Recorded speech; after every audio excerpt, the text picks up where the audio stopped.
ADHD is your superpower. This one phrase has caused a lot of divide in the ADHD community. Want to know where I stand? Stick around and find out.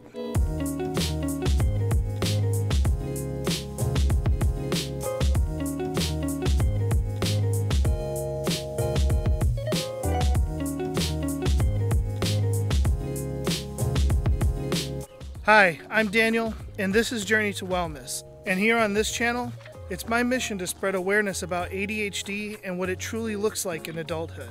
So if you're new to the channel, consider hitting that subscribe button and the notification bell so you don't miss out on one of my videos. Now let's talk about whether ADHD is a superpower or not. Now it shouldn't be too much of a surprise that most of what you hear about ADHD is pretty negative, and that's with good reason. ADHD is known to cause significant impairments in executive functions, self-regulation, impulsive, irresponsible behaviors, all of which can combine to cause significant problems in someone's life. Hi, Mary.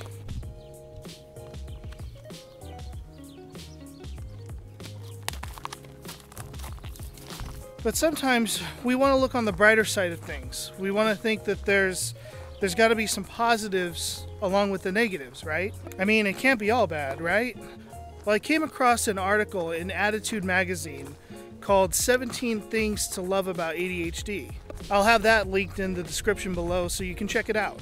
And some of the positives that they attribute to ADHD are creativity, ingenuity, good old hyperfocus, resilience, having a different perspective, a sparkling personality, a great sense of humor, spontaneousness, constantly full of surprises, generosity, persistent, engaging conversational skills.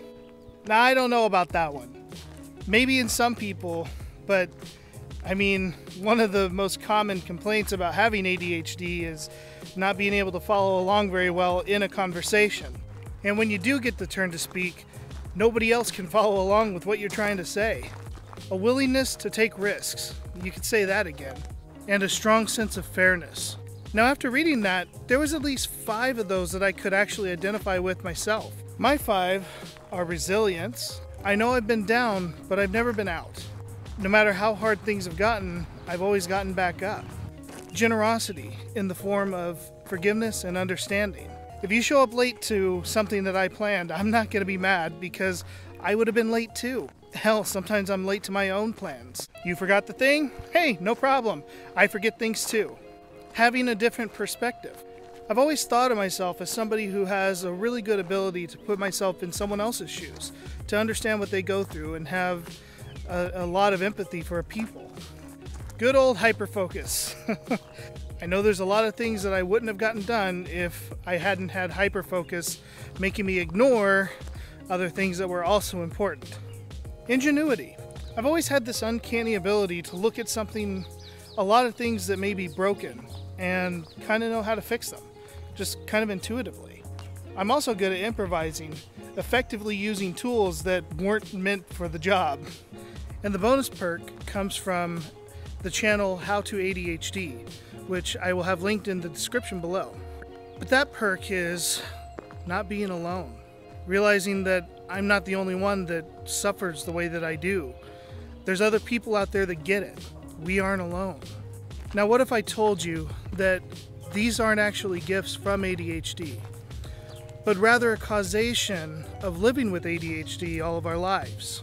Kind of in the same way that someone that's paraplegic and in a wheelchair, while they don't have use of their legs, they develop extremely strong arms, and as a result, have one hell of a handshake. What I'm trying to say is ADHD isn't exactly a superpower, but it does take superpowers to manage it, and you have to develop those superpowers over a lifetime. Now, this doesn't make ADHD some kind of a death sentence. While it is a lifelong sentence, it doesn't mean the death of you.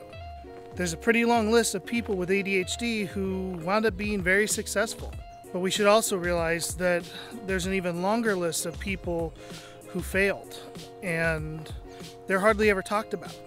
A lot of these people are actually in prison right now, or they're on a path to get there. It's estimated that in the US population, between 4 and 8% of people have ADHD. When you look at the prison population, that number jumps significantly to 25 to 40%. That means that there's anywhere between 575,000 to 920,000 people that are in prison, quite likely a result of acting on impulses. Now, this isn't to say that people with ADHD are bad, of course not. I mean, look at you and I. We're not gonna go commit any crimes, or at least any bad ones, right? This does, however, show just how serious of a condition we're actually dealing with, and that we shouldn't take it lightly. It has the capability to completely and utterly destroy lives. And not just those who have it, but the people around them as well. And we gotta ask ourselves, if ADHD is a superpower, why on earth would we treat it? Why would we spend so much of our time and energy and our money to treat it and manage it? God, let alone dare to ask for accommodations for it in our schools and our workplaces. Quite honestly, people that go around saying that ADHD is this great thing, that it's a superpower, that it should be celebrated and not treated, it severely damages the case for those of us who really do suffer day to day with this condition. And although the intentions are good, what winds up happening is no good comes to the community, at least not in the form of help that we need. I mean, it's bad enough that we have such a hard time convincing people that the ADHD even exists. It's not exactly what I would call a superpower, and that's why I don't. ADHD is no superpower. It's no gift.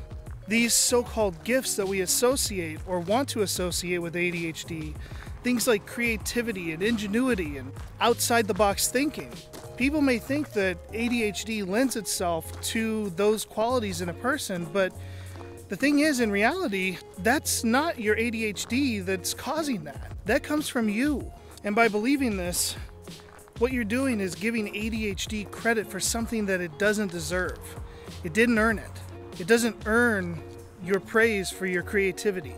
These gifts, they don't belong to ADHD. They belong to you. Own it. That's yours.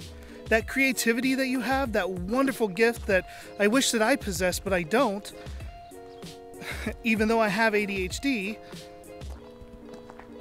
that's because you're a creative person who has ADHD.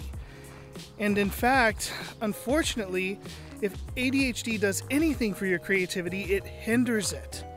What good is having a million wonderful thoughts if you can't grasp onto one long enough to put it into motion and put it into action? The thing that I really want to stress is that you may have some wonderful qualities about you, but please stop giving credit to ADHD when it doesn't deserve it, and start giving yourself more credit, because those wonderful gifts come directly from you. They belong to you, not your ADHD. Own it and cherish it, please. I'd like to know where you stand on this. Do you think ADHD is a gift, a curse, or something in between?